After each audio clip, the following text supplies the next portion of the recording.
ఐదేళ్ళు గల్లీ గ్యాంగ్ తో ఓ ఐదేళ్ళు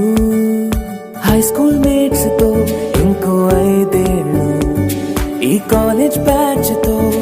ఈ ఐదేళ్ళు చేసామంట